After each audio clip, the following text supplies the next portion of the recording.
Sir നമസ്കാരം. നമസ്കാരം sir. Sir, നമ്മൾ പണ്ട് മുതലേ കേൾക്കുന്ന ഒരു സംഭവമാണ് ഈ ഇലക്ട്രോണിക് വോട്ടിംഗ് മെഷീൻ എന്ന് പറഞ്ഞ വലിയ പ്രശ്നക്കാരനാണ്. നമുക്ക് ബാലറ്റ് പേപ്പറിലേക്ക് മടങ്ങിയാലേ നമുക്ക് എന്തെങ്കിലും നടപടിയാവുകയുള്ളൂ.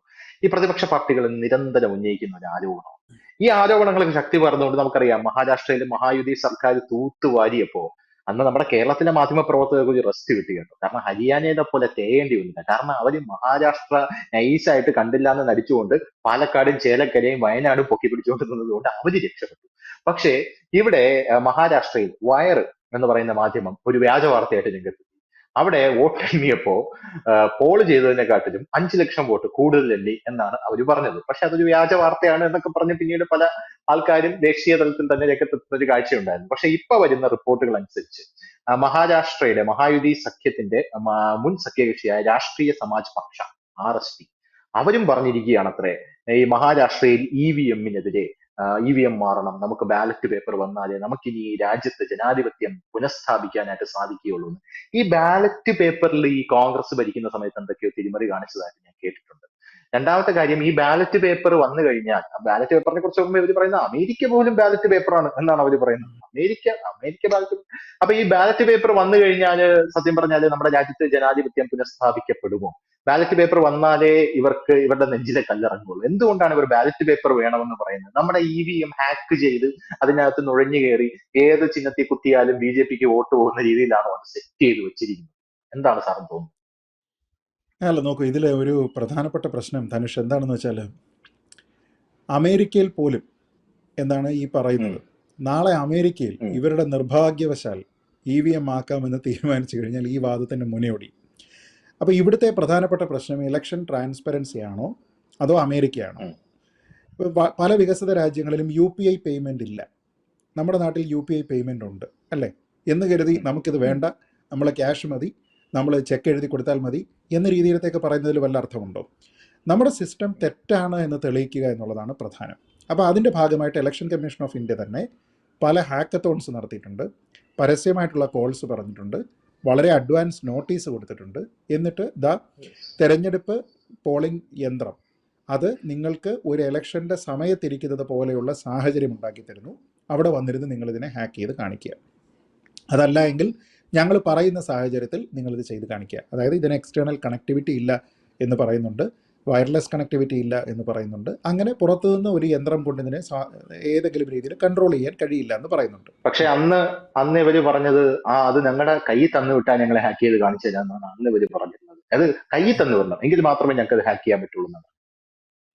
അല്ല, അതാണ് പറഞ്ഞത്. കയ്യിൽ കൊടുക്കുകയാണെങ്കിൽ അപ്പം ഇത് പ്രോഗ്രാം ചെയ്യുന്നതല്ലേ, അങ്ങനെയാണെങ്കിൽ പ്രോഗ്രാം ചെയ്യുന്ന ആൾക്കാർക്ക് ഇത് ചെയ്തിട്ട് വരാമല്ലോ. പക്ഷേ പ്രോഗ്രാം ചെയ്തിട്ട് ചെയ്യുകയാണെങ്കിൽ ഇതിനൊരു പാറ്റേൺ ഉണ്ടായിരിക്കണം അല്ലേ? ആ പാറ്റേൺ എവിടെയാണ്? ആ പാറ്റേൺ എന്ന് തീരുമാനിക്കപ്പെടുന്നു? ഏത് ഓർഡറിലാണ് സ്ഥാനാർത്ഥികളുടെ പേരുവിവരങ്ങൾ വരുന്നത്? ഒരേ ഇലക്ഷന് തന്നെ മൾട്ടിപ്പിൾ പോളിംഗ് മെഷീൻസ് EVMs സ്ഥാനാർത്ഥികളുടെ ബാഹുല്യം കാരണം വെക്കേണ്ടി വന്നാൽ അത് എങ്ങനെയാണ് നടക്കുന്നത്? ഓരോ പോളിംഗ് ബൂത്തിലും ഇതെങ്ങനെയാണ് ചെയ്യേണ്ടത്? എത്ര മണ്ഡലങ്ങളുണ്ട്? അങ്ങനെ നോക്കിക്കഴിഞ്ഞാൽ ഇത് വലിയ ലാർജ് സ്കെയിൽ ഒരു ഹാക്കിംഗ് പ്രോജക്റ്റാണ്. അങ്ങനെ അത് എക്സിക്യൂട്ട് ചെയ്യുക എന്ന് പറയുന്നത് എളുപ്പമല്ല. ഇപ്പം ഹാക്ക് ചെയ്യാൻ പറ്റുമോ എന്ന് ചോദിച്ചു കഴിഞ്ഞാൽ ഈ പറഞ്ഞ പോലെ കയ്യിൽ കൊടുത്ത് വിട്ട് കഴിഞ്ഞാലൊക്കെ തന്നെ ചെയ്യാമായിരിക്കും. പക്ഷേ ഇതിൻ്റെ ഭൗതിക സാഹചര്യങ്ങളുണ്ട്.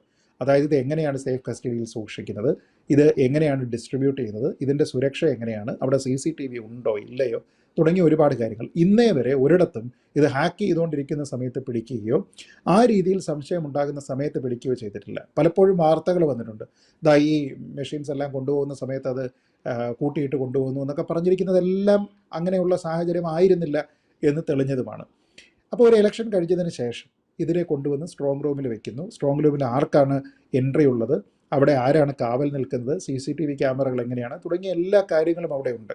അപ്പോൾ ഇതിനെ നമ്മൾ ഈ പറയുന്ന ഭൗതിക സാഹചര്യത്തിൽ അതിനെ ഹാക്ക് ചെയ്യുക എന്ന് പറയുന്നത് ഇമ്പോസിബിൾ ആണ് എന്ന രീതിയിലത്തേക്ക് വന്നിട്ടുണ്ട്. അതുകൊണ്ട് തന്നെയാണ് ഈ പറയുന്ന ആൾക്കാരൊക്കെ തന്നെ ഇത്രയും വലിയ ടെക്നോളജിസ്റ്റുകൾ ഉണ്ടെങ്കിൽ അവരെയൊക്കെ കൊണ്ടുപോയിട്ട് ഹാക്ക് ചെയ്യാൻ പോലും ശ്രമിക്കാതെ അവർ ആയുധം വെച്ച് ആദ്യം തന്നെ കീഴടങ്ങുന്നതും ആ ഒരു ചാലഞ്ച് അവിടെ തന്നെ നിലനിൽക്കുന്നതും.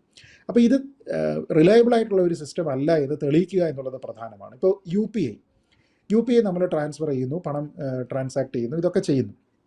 ഇതുമായി ബന്ധപ്പെട്ട് എന്നെങ്കിലും ഞാൻ കൃത്യമായിട്ടുള്ള ഒരു അഡ്രസ്സിലേക്ക് അയച്ചിരിക്കുന്ന പണം അവിടെ അല്ലാതെ മറ്റൊരാളിനാണ് പോയത് എന്ന രീതിയിലത്തേക്ക് ഒരു കംപ്ലയിൻറ്റ് വന്നിട്ടില്ല.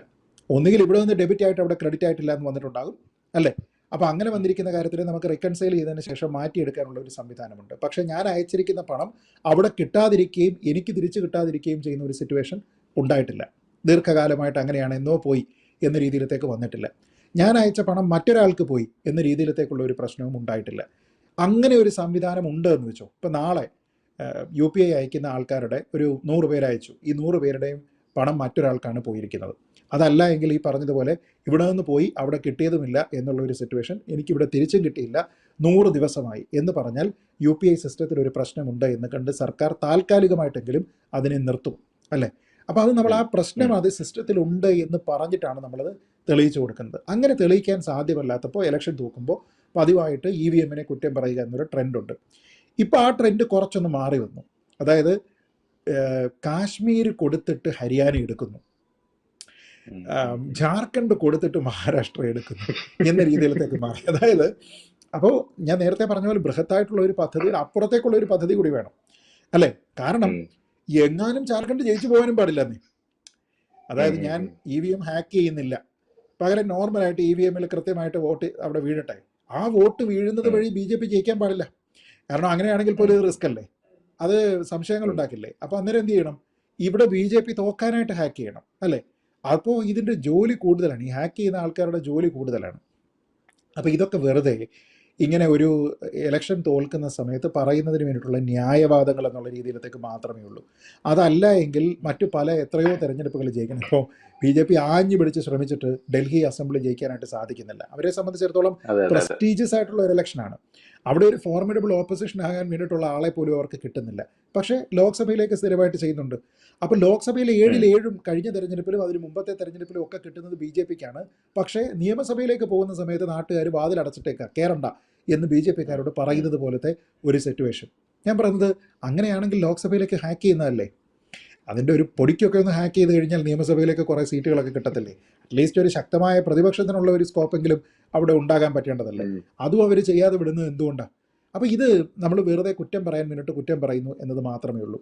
ഞാൻ പറയുന്നത് നമ്മൾ ഇവിടെ നമ്മുടെ സിസ്റ്റത്തിനെ പരാജയപ്പെടുത്താനായിട്ട് ശ്രമിക്കുക. കേവലമായിട്ടുള്ള പ്രസ്താവനകൾ മാത്രമല്ല. ഇപ്പോൾ ഇലോൺ മസ്കിൻ്റെ പ്രസ്താവനയുണ്ട്. ഞാൻ പറയുന്നത് മസ്ക് വന്നോട്ടെ, അല്ലെങ്കിൽ ടെസ്ലയിലെയോ അല്ലെങ്കിൽ എക്സിലെയോ ഒക്കെ തന്നെ നല്ല ആൾക്കാരെ കൊണ്ടുവന്നോട്ടെ, സ്പേസ് എക്സിലുള്ള ആൾക്കാരെ കൊണ്ടുവന്നോട്ടെ, നല്ല ഈ പിന്നെ IT അറിയുന്ന ആൾക്കാരെ കൊണ്ടുവരട്ടെ.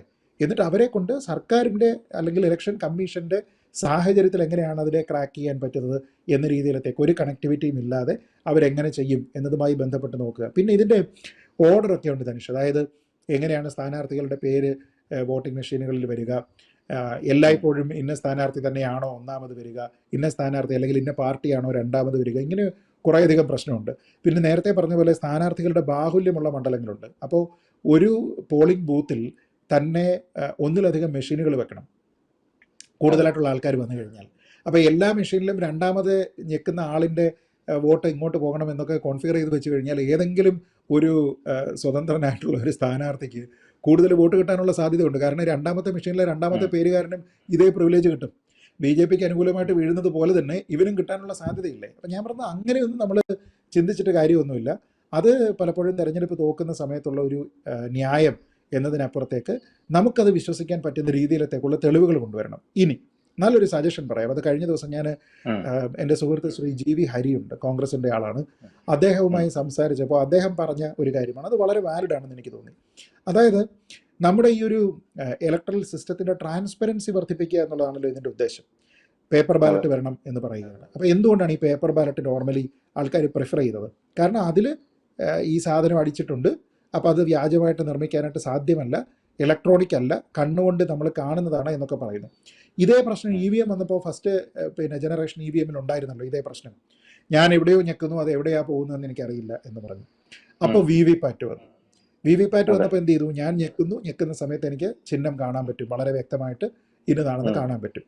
അപ്പോൾ അത് കണ്ടാൽ മാത്രം പോരാ, അത് കൗണ്ട് ചെയ്യുന്നില്ല എന്ന് പറഞ്ഞപ്പോൾ ഇപ്പോഴത്തെ സംവിധാനം അനുസരിച്ചിട്ട് എങ്ങനെയാണ്? ഓരോ മണ്ഡലത്തിലും ഏതാണ്ട് 5% മറ്റോ ബൂത്തുകൾ എടുത്തിട്ട് റാൻഡമായിട്ട് ബൂത്തുകൾ എടുത്തതിന് ശേഷം ആ ബൂത്തുകളിലുള്ള VVPAT എണ്ണി നോക്കിയതിന് ശേഷം അത് അവിടെ ആകെ പോൾ ചെയ്തിരിക്കുന്ന വോട്ടുമായിട്ട് ടാലിയാണോ എന്ന് നോക്കുന്നു. ആണ് എന്ന് നമ്മൾ കാണുന്നു. അതെപ്പോഴാണ് കാണുക? അവിടെ തെരഞ്ഞെടുപ്പ് നടക്കുമ്പോൾ വോട്ടെണ്ണൽ നടക്കുന്ന സമയത്ത് അവിടെ ഒരു 1000 വോട്ടുണ്ടെന്ന് കരുതിക്കോളൂ. ആ 1000 വോട്ടിൽ 600 BJPക്കും 400 കോൺഗ്രസിനുമാണ് വീണിരിക്കുന്നതെങ്കിൽ, അല്ലെങ്കിൽ 600 BJPക്കും 500 കോൺഗ്രസിനും ബാക്കി ഒരു 100 വോട്ടെന്ന് പറയുന്നത് സ്പ്ലിറ്റ് ആയിട്ട്, അല്ല പിന്നെ ആകെ 1000 വോട്ടാണെങ്കിൽ 600, 300, 100 എന്നാണെന്ന് കരുതിക്കും. അപ്പോൾ ഈ 100 എന്ന് പറയുന്നത് പല പാർട്ടികൾക്കായിട്ട് ഭിന്നിച്ചു പോകുന്നു, സ്വതന്ത്ര നോട്ട ഒക്കെ ഉണ്ടെന്ന് കരുതിക്കും. അപ്പോൾ ഇങ്ങനെയുള്ള കണക്ക് നമ്മളുടെ ഈ VVPAT-ലും തുല്യമാവുമല്ലോ. അപ്പോൾ ഈ മെഷീനെ എന്താ ഇവരങ്ങ് പ്രോഗ്രാം ചെയ്യാതെ വിട്ടോ? റാൻഡമായിട്ട് സെലക്ട് ചെയ്യുന്നതാണ്, അല്ലാതെ നമുക്ക് കുന്നുകുഴിമുക്കിലുള്ള 13-ാം നമ്പർ ബൂത്തിലേത് എടുത്തേക്കാം എന്നല്ല തീരുമാനിക്കുന്നത്. റാൻഡം അലൊക്കേഷനാണ് എന്ന് വെച്ച് കഴിഞ്ഞാൽ അത് കാണിക്കുന്നത് എന്താണ്? ഈ സിസ്റ്റത്തിൻ്റെ വിശ്വാസ്യതയാണ്. ഇന്നേ വരെ VVPAT-ഉം മറ്റേതും തമ്മിൽ തെറ്റാണ് എന്ന് പൂർണ്ണമായ ബോധ്യത്തോടു കൂടി തെളിയിക്കാനായിട്ട് സാധിച്ചിട്ടുണ്ടോ? സാങ്കേതികമായിട്ടുള്ള എന്തെങ്കിലും എറർ ഉള്ളത് കൊണ്ട് ചിലപ്പം നമ്പർ ഡിസ്പ്ലേ ആവാതെ ഇരുന്നിട്ടുള്ള സാഹചര്യങ്ങളുണ്ടാകും. ഞാൻ പറഞ്ഞത് ഡിസ്പ്ലേ ആയിരിക്കുന്നതും മറ്റേതും തമ്മിൽ തെറ്റാണെന്ന് പോലും ഇന്ന് വരെ തെളിയിക്കാൻ കഴിഞ്ഞില്ല. അപ്പോൾ ഇത് റാൻഡം സാമ്പിളാണ്. അപ്പോൾ ഈ റാൻഡം ഒരു 5% എടുക്കുകയാണെങ്കിൽ അതിൽ നമ്മൾ ഈ പ്രോഗ്രാം ചെയ്ത് ഹാക്ക് ചെയ്ത് വെച്ചിരിക്കുന്ന മെഷീനുകളിലും ഈ പ്രശ്നം ഉണ്ടാവുമല്ലോ. അതിനും സെലക്ട് ചെയ്താൽ എന്ത് ചെയ്യും? അതിൽ വന്നിരിക്കുന്ന എല്ലാം അങ്ങനെയാണെങ്കിൽ BJPക്ക് പോകണ്ടേ? നമ്മൾ കൗണ്ട് ചെയ്ത് നോക്കുന്ന സമയത്ത് BJP സ്ഥാനാർത്ഥിക്ക് 100 വോട്ടുകളുള്ള ഒരു മണ്ഡലത്തിൽ 2 വോട്ട്, പക്ഷേ പിന്നെ ഏതിൽ നമ്മളുടെ VVPAT-ൽ, പക്ഷേ പോളിംഗ് ഇതിൽ നമ്മുടെ EVM-ൽ നോക്കുമ്പോൾ 80 വോട്ട്. അതെങ്ങനെ സാധിക്കും? അങ്ങനെ വരുന്നില്ലല്ലോ. അപ്പോൾ ഇതൊരു പ്രശ്നം. ഇപ്പോൾ ഞാൻ ഈ കോൺഗ്രസിൻ്റെ ശ്രീ ഹരിയുമായി സംസാരിച്ചപ്പോൾ ഉണ്ടായിരുന്ന ഒരു കാര്യം, ട്രാൻസ്പെറൻസി ഉറപ്പുവരുത്തണമെങ്കിൽ ഒരു കാര്യം ചെയ്യാം. ഈ തെരഞ്ഞെടുപ്പ് ഫലം പുറത്തു വന്നതിന് ശേഷം അതിനോട് യോജിപ്പില്ലാത്ത ഒരു പാർട്ടി അല്ലെങ്കിൽ ഒരു സ്ഥാനാർത്ഥി അവർക്കിതിനെ ചലഞ്ച് ചെയ്യാം. ചലഞ്ച് ചെയ്യുമ്പോൾ ഈ റാൻഡമായിട്ട് വോട്ട് എണ്ണുക എന്നുള്ളതല്ല, മറിച്ച് ഒരു മണ്ഡലത്തിലെ മൊത്തം വോട്ട് VVPAT കൗണ്ട് ചെയ്യുക. പക്ഷെ അതിന് ഹെവി ആയിട്ടുള്ള ഒരു ഡെപ്പോസിറ്റ് തുക ഉണ്ടാവണം. കാരണം ഇതില്ല എങ്കിൽ എന്ത് സംഭവിക്കും? 1000 രൂപ ഫീസ് ഉള്ളതെന്നുണ്ടെങ്കിൽ എന്ത് സംഭവിക്കും? എല്ലാ മണ്ഡലങ്ങളിലും തന്നെ ചെയ്യേണ്ടി വരും. അപ്പോൾ EVM-നെ കില്ല് ചെയ്യുന്ന പോലത്തെ പരിപാടിയായിപ്പോൾ. അങ്ങനെയല്ല, ഉത്തരവാദിത്തം അല്ലെങ്കിൽ ആരോപണം ഉന്നയിക്കുന്ന ആളിന് അതിൻ്റെ ഉത്തരവാദിത്തം ഉണ്ടാവണം. അതായത് ഞാൻ പറയുകയാണ് ഇന്ന മണ്ഡലത്തിലെ ഫലം അങ്ങനെ ഉണ്ടാവാൻ പാടില്ല, അങ്ങനെ ഉണ്ടാവാൻ പാടില്ല എന്ന് എൻ്റെ കൺവിക്ഷനാണ് എങ്കിൽ ഞാൻ അതിന് വേണ്ടുന്ന പണം നിക്ഷേപിക്കാൻ തയ്യാറാണ്. കാരണം എനിക്ക് ഉറപ്പുണ്ട് ആ പണം എനിക്ക് തിരിച്ചു കിട്ടും എന്ന്. ആ പണം നോൺ റീഫണ്ടബിൾ ആയിരിക്കണം, വലിയ എമൗണ്ട് ആയിരിക്കണം. ആ എമൗണ്ട് വെച്ചിട്ട് മൊത്തം റീപോളിങ്ങിന് പോകും. ഇപ്പോൾ കേരളത്തിൽ 140 മണ്ഡലങ്ങളിൽ നടന്നു. ഒരു 5 മണ്ഡലങ്ങളിൽ ഈ പ്രശ്നമുണ്ട്. ആ 5 മണ്ഡലങ്ങൾ ഇപ്പോൾ സപ്പോസ് ഒരു മണ്ഡലത്തിൽ 10 ലക്ഷം രൂപയാണ് അടയ്ക്കേണ്ടതെന്ന് വെച്ച് കഴിഞ്ഞാൽ ഏതെങ്കിലും പാർട്ടിക്കാർ ഈ 5 മണ്ഡലങ്ങളിൽ 10 ലക്ഷം രൂപ വീതം ഡെപ്പോസിറ്റ് അടയ്ക്കുന്നു, മുഴുവൻ VVPAT എണ്ണുന്നു. ഒരു വേരിയൻസ്, ഇപ്പോൾ ഈ സാങ്കേതികമായിട്ടുള്ള കാര്യങ്ങളാണെങ്കിൽ നമുക്ക് ചിലപ്പോൾ ഒരു വേരിയൻസ് പറയാം. അതൊന്നും പരിഗണിക്കാതെ തന്നെ കൃത്യമായിട്ട് ഇതുമായിട്ട് ടാലി ചെയ്ത് വരുന്നില്ല എങ്കിൽ, കൃത്രിമത്വമായിരുന്നുവെങ്കിൽ, ഫലം മറ്റൊന്നാകുമായിരുന്നുവെങ്കിൽ, അതിൻ്റെ ഒരു പാറ്റേൺ, ഈ ഹാക്ക് ചെയ്യുന്നതാണെങ്കിൽ ഒരു പാറ്റേൺ കാണണേ. ഒരു ബൂത്തിൽ തെറ്റിയിട്ട് കാര്യമില്ലല്ലോ. 100 ബൂത്തുണ്ട്, 140 ബൂത്തുണ്ടെങ്കിൽ അതിൽ ഏതാണ്ട് എല്ലായിടത്തും തെറ്റണം. അതിൽ ചുരുങ്ങി ഒരു 80% എങ്കിലേ റിസൾട്ട് നമുക്ക് മാനിപ്പുലേറ്റ് ചെയ്യാൻ കഴിയും. ഇങ്ങനെ ഒരു സംവിധാനം ഉണ്ടാകണം. അത് തെളിയിക്കാൻ കഴിഞ്ഞാൽ നിങ്ങൾക്ക് ആ പണം തിരിച്ചു കിട്ടുന്നു. ഇലക്ഷൻ കമ്മീഷൻ്റെ ഉത്തരവാദിത്വമാണല്ലോ, വേണമെങ്കിൽ അതിൻ്റെ ഇരട്ടി പണം തരാൻ ഇലക്ഷൻ കമ്മീഷൻ ബാധ്യസ്ഥനാകുന്നു. അവിടെ പുതിയ ഇലക്ഷൻ പോകുന്നു. EVM എന്ന് പറയുന്ന സാധനത്തിൻ്റെ വിശ്വാസ്യത അതോടുകൂടി അവസാനിപ്പിച്ച് പേപ്പർ ബാലറ്റിലേക്ക് നമ്മൾ തിരിച്ചു പോകുന്ന രീതിയിലത്തേക്കുള്ള ഒരു സംവിധാനം വരുന്നു. ഇത് ചെയ്യാനായിട്ട് രാഷ്ട്രീയ പാർട്ടികൾ തയ്യാറാകുമോ? ഒന്നാമത്തെ ചോദ്യം. 2, ഇലക്ഷൻ കമ്മീഷൻ തയ്യാറാകുമോ? ഇലക്ഷൻ കമ്മീഷൻ തയ്യാറാകണം എന്നാണ് ഞാൻ പറയുന്നത്. കാരണം ഇലക്ഷൻ കമ്മീഷനാണ് പറയുന്നത്, നോക്കൂ ഞങ്ങളുടേത് നിങ്ങൾക്ക് ഹാക്ക് ചെയ്യാൻ പറ്റാത്ത രീതിയിലത്തേക്കുള്ള സിസ്റ്റമാണ് എന്ന് പറയുന്നത്. അപ്പോൾ അത് പറയുന്നയാളിന് എൻ്റെ ഉത്തരവാദിത്വം ഉണ്ടാകണം. അതിനെ ചലഞ്ച് ചെയ്യാനായിട്ട് ഒരാൾ വരുന്ന സമയത്ത് ശരി നിങ്ങൾ വരൂ, കാരണം എനിക്കേ പണം കിട്ടുകയുള്ളൂ, നിൻ്റെ ഡെപ്പോസിറ്റ് നഷ്ടപ്പെടും എന്നിവർക്ക് ഉറപ്പുണ്ടല്ലോ. അപ്പോൾ അങ്ങനെയുള്ള ട്രാൻസ്പെറൻസി എൻഷുർ ചെയ്യുന്നതിന് രീതിയിലത്തേക്കുള്ള ഒരു സംവിധാനം വന്നാൽ, ഇതിന് ആദ്യത്തെ ഒരു ഇലക്ഷനിൽ കുറേ പേരൊക്കെ ചിലപ്പോൾ പൈസ മുടക്കി വന്നിരിക്കും. ഇത് തെറ്റല്ല, കറക്റ്റാണ് എന്ന് ആൾക്കാർക്ക് മനസ്സിലായി കഴിഞ്ഞാൽ പിന്നീട് ഈ EVM-നെ കുറ്റം പറച്ചിൽ എന്ന് പറയുന്ന സംവിധാനം അങ്ങ് അവസാനിക്കുകയും ചെയ്യും. അപ്പോൾ അതുകൊണ്ട് ഞാൻ മനസ്സിലാക്കുന്നത് അങ്ങനെ ട്രാൻസ്പെറൻസി എൻഷുർ ചെയ്യാനായിട്ടുള്ള ഒരു വലിയ ഹൈ ഡെപ്പോസിറ്റ് തുക വെച്ചുകൊണ്ടുള്ള ഒരു VVPAT കൗണ്ടിങ് പോലെയുള്ള സംവിധാനത്തിലേക്ക് പോയാൽ എനിക്ക് തോന്നുന്നത് അത് നന്നായിരിക്കും. പിന്നീടുള്ള ഭാവിയിലാണെങ്കിലും ആൾക്കാർക്ക് ചോദ്യം ചെയ്യാമല്ലോ. അതായത് ഒരു 2 തെരഞ്ഞെടുപ്പ് കഴിഞ്ഞപ്പോഴത്തേക്ക് ആൾക്കാർക്ക് EVM കറക്റ്റാണ് എന്ന് തോന്നി, അതുകൊണ്ട് ഹാക്ക് ചെയ്യുന്നില്ല എന്ന് തോന്നുന്നു. പക്ഷേ അടുത്ത ഒരു ഇലക്ഷൻ വരുന്ന സമയത്തും നിങ്ങൾക്ക് താല്പര്യമില്ലാത്തൊരു മണ്ഡലത്തിലെ റിസൾട്ട് ഉണ്ടെങ്കിൽ you still have that provision. നിങ്ങൾക്ക് പണം നിക്ഷേപിച്ചതിന് ശേഷം ഇതിന് റീകൗണ്ടിങ് ആവശ്യപ്പെടാം, ഈ പേപ്പർ ബാലറ്റിൻ്റെ കൗണ്ടിങ് ആവശ്യപ്പെടാം. അങ്ങനെ ഒരു സംവിധാനം ഉണ്ടായാൽ കുറച്ചുകൂടി ട്രാൻസ്പെറൻസി ഉണ്ടാകും. ഇത് ഉണ്ടായില്ല എങ്കിൽ അനന്തകാലത്തേക്ക് ഈ രീതിയിലത്തേക്കുള്ള ആരോപണം നിലനിൽക്കുമെന്നുള്ളതാണ് വസ്തുത. ഇനി ഏതെങ്കിലും ഒരു കാലത്ത് മഹാരാഷ്ട്രയിൽ ഒരു സ്വീപ്പിംഗ് വിക്ടറി ഈ പറയുന്ന മഹാവികാസ് അഘാഡിക്ക് കിട്ടുകയോ അല്ലെങ്കിൽ ഇന്ത്യ ഭരിക്കാനായിട്ട് ഈ ഇന്ത്യ സഖ്യം വരികയോ ഒക്കെ ചെയ്തു കഴിഞ്ഞാൽ ആ സമയത്ത് അവരിതെന്ത് പറയും എന്നുള്ളതാണ് നമുക്ക് അറിയേണ്ടത്. കാരണം BJP ഭരിച്ചുകൊണ്ടിരിക്കുന്ന സമയത്ത് അവരുടെ ഇലക്ട്രോണിക് വോട്ടിംഗ് മെഷീനുകളെ ഹാക്ക് ചെയ്യാനായിട്ട് അവർക്ക് സാധിച്ചോ എന്നുള്ള ഒരു പ്രധാനപ്പെട്ട ചോദ്യം കൂടി വരും. അപ്പോൾ അതുകൊണ്ട് ഇതൊക്കെ വളരെ ഡിബേറ്റബിളാണ്. പക്ഷേ ഇങ്ങനെയുള്ള ട്രാൻസ്പെറൻസി എൻഷുർ ചെയ്യുന്നത് ജനാധിപത്യത്തിൽ അത്യാവശ്യമാണ്. അതിനു വേണ്ടിയിട്ട് ഇത്തരത്തിലുള്ള ചില കാര്യങ്ങളിലേക്ക് പോയാൽ നന്നായിരിക്കും എന്നുള്ളതാണ് എൻ്റെ അഭിപ്രായം. വളരെ നന്ദി Sreejith Panicker. Thank you so much. കൂടുതൽ വാർത്തകളും വിശേഷങ്ങളും നിങ്ങളിലേക്ക് എത്താൻ ABC മലയാളം സബ്സ്ക്രൈബ് ചെയ്യുക, ബെൽ ബട്ടണും അമർത്തുക.